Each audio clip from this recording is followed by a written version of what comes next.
muskalarla, tılsımlarla cahilce işler yapmayın. Büyüyle uğraşmayın.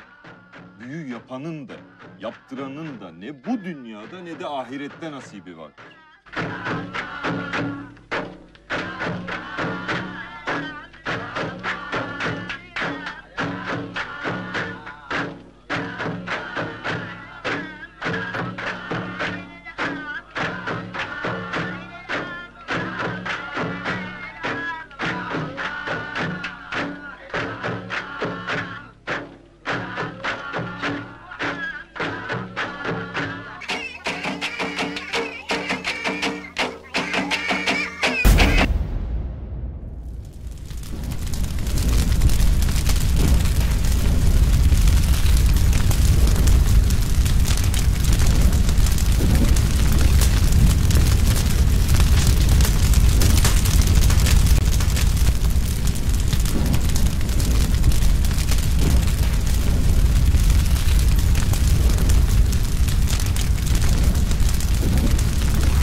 آخرین روزی است که میتوانست در این خانه بماند.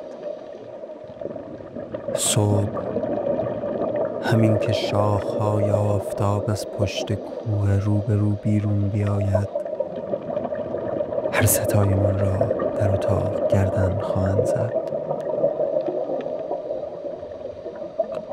با صدای ساعتها رژه تیغ‌ها روی گردن‌هایمان هماهنگ می‌شود.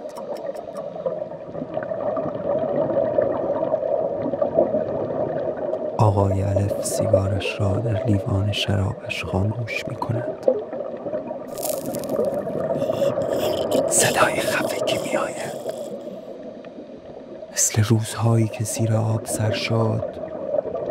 بی تنفسی، هوای آزادی، انگار کیسه ای روی سرمان کشیده باشند و دمهای مکررمان کیسه را به درون بکشد.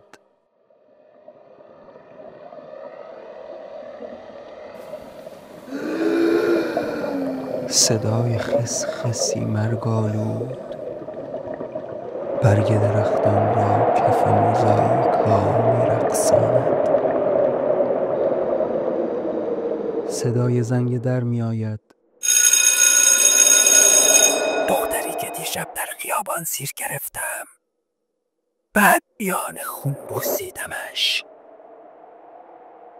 بوی دختری می آید که دیشب بوسیدمش.